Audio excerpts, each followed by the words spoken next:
Hey everyone, Mr. Sujano here. In today's video, we are talking about Smash Brothers, more on the Capcom leak, Marvel vs. Capcom 3, Billy Mitchell, and Fortnite. Let's get started. Alright, to kick things off, the Big House is one of the biggest Smash Brothers tournaments of the year. Normally it's held in person, but this year it was moved to online. The tournament features two games, Super Smash Bros. Melee as well as Super Smash Bros. Ultimate, and it's going to be held, or was going to be held, December 4th to 6th, 2020. Now today the Big House put out an announcement that the tournament is officially cancelled, thanks to Nintendo. The statement says, "The Big House is heartbroken to share we've received a cease and desist from Nintendo of America Incorporated to cancel our upcoming online event. We were informed we do not have permission to host or broadcast the event, primarily due to the usage of Slippi. Sadly, all our competitions are affected. We are forced to comply with the order and cancel the Big House online for both Melee and Ultimate. Refund information will be sent shortly. We apologize to all those impacted." So obviously this sucks for everybody who wanted to partake in the tournament and everybody who wanted to watch the tournament.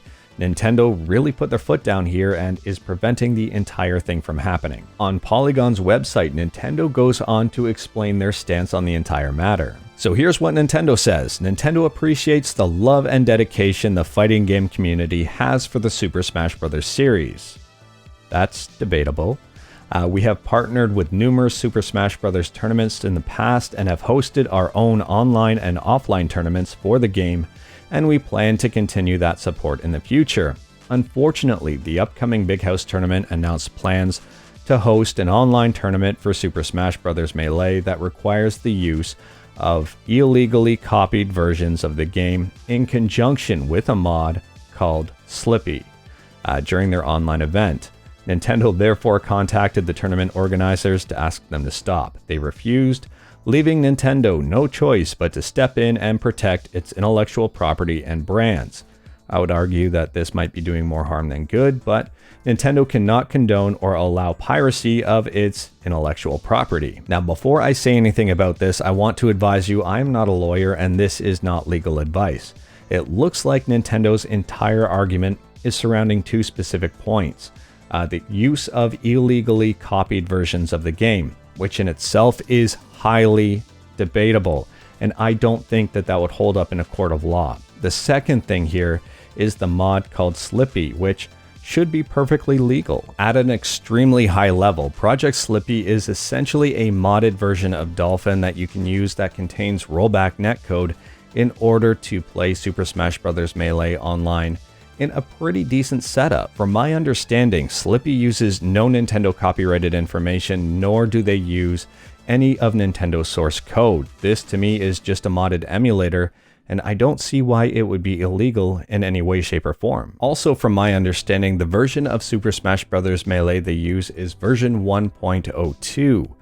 And you can argue that there are legal ways to obtain that ROM. Nintendo used to have a page on their site explaining their direct stance on ROMs, but that page no longer exists. It now brings you to an About page, which doesn't really give you the information that they used to provide. But anyways, there is still a ton of back and forth on the overall legality of ROMs, especially ROMs that people have made as their own personal backups from their own version of the game. As I understand it, Nintendo can just go around and accuse everything of being illegal and then be proven wrong in the court of law.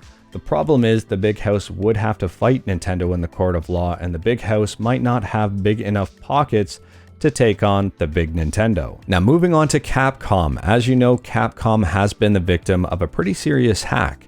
I've done a few videos on the subject and the leaks keep coming out. Someone today put a curated list together of all of the leaked games, and there are some very interesting games on here.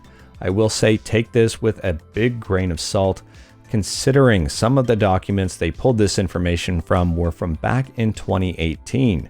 And a lot can happen in a couple of years, especially with COVID here now. So don't know if all of these are accurate, but this is what they got from the documents. And there are some very interesting things here. First and foremost, there are a ton of Resident Evil games. There will be Dragons Dogma 2. That's pretty cool. Street Fighter 6 I went over yesterday. Mega Man is making a return. Onimusha, New York. What else here? Monster Hunter 6. Captain Commando. I haven't seen that name in a while. Final Fight Remake. Power Stone Remake. And Resident Evil Hank.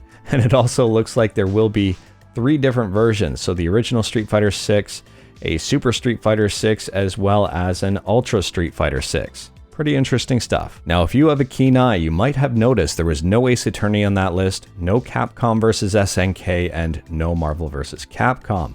I highly doubt Capcom would abandon Ace Attorney given the popularity of the series. I can be a dreamer and hope for another Capcom vs SNK game, and Marvel vs Capcom did not end on a high note. Infinite was not very well received. The game didn't live up to its poorly funded expectations, and I don't know if we ever will see another Marvel vs. Capcom for a long time. But don't fret, because on November 23rd here, Maximilian Dood is pairing up with Twitch rivals to present Ultimate Marvel vs. Capcom 3, a tournament, which is going to be awesome. It's featuring a ton of really talented players. The tournament is going to be a 32-man invitational, and here is the list of invited players. Good times are pretty much guaranteed here because this is going to be incredibly high levels of play. For commentators, I've been told it's going to be Yipes and Tasty Steve, so this is going to be entertaining to watch. Next up, we have Fortnite returning to iOS, but not in the way that you would expect. It is still not coming back to the App Store, but it still might be hitting iOS via GeForce Now and Safari. This is a very interesting situation. For those of you who don't know, GeForce Now is a game streaming service, similar to Stadia and also xCloud. So Fortnite will be coming to iOS via a game streaming service. If you have GeForce Now, then you eventually will be able to play Fortnite. Right now, I guess they're working through the whole touch controls and trying to figure out that situation. Now, for those Fortnite players, this is probably not the solution you were hoping for, and I can completely understand that. This is very different than the old App Store Fortnite game, and I really don't see any other way for Fortnite coming to iOS devices other than through stuff like this. At least they are trying, and at least they are making progress. It might not be the best solution out there, but at least it's something. Last up in the news, we have Billy Mitchell, the legendary Donkey Kong and Pac-Man gamer. It looks like Billy Mitchell will have even more legal battles ahead of him. Now, if you remember earlier on this year, Billy Mitchell sued Twin Galaxies for defamation as they took off his high score for Donkey Kong, alleging that he cheated. The Guinness Book of Records even took away Billy's high score and eventually reinstated it, but Twin Galaxies and Billy have been going head to head over this thing for a while. And now it looks like Twin Galaxies has filed a lawsuit against Billy Mitchell, a countersuit I guess you could call it, accusing Billy Mitchell of using company funds when he owned Twin Galaxies or co-owned Twin Galaxies to pay off his personal debt, which is a pretty huge accusation. Now, this lawsuit is pretty early on in the process, and I don't have any more details, but I'm almost positive that more details will rise to the surface pretty quickly. Billy Mitchell goes on to say, Twin Galaxies' lawsuit against me represents the most hopeless joke in history. It's a pathetic attempt to distract from the amount of L's handed to them throughout 2020. These claims are fraudulent and will be dismissed very early if they proceed in the first place. I'm assuming most of you, including myself, will probably pay attention to this one at a fairly high level just to kind of see what shakes out. I am not for or against Twin Galaxies or Billy Mitchell at this time. I don't know any of the information, and it would be silly of me to make a comment on who I think is guilty and who I think is innocent in the matter. But I will say I do support emulation. I'm a big fan of emulation, and I don't care whether or not Billy actually used an emulator to achieve a high score. All of this other stuff, this here is a very different case, and I really don't know what's going to happen, but I'm curious to see what does. But anyways, that is all I've got for today. Tune in to Maximilian Dood on November 23rd to watch a pretty sweet tournament. Let me know in the comments below what your thoughts are on pretty much everything I talked about today. If you like this video, leave a like. If you didn't like this video, leave a like. Hit that subscribe button, check out my other videos. Thank you everyone, take care.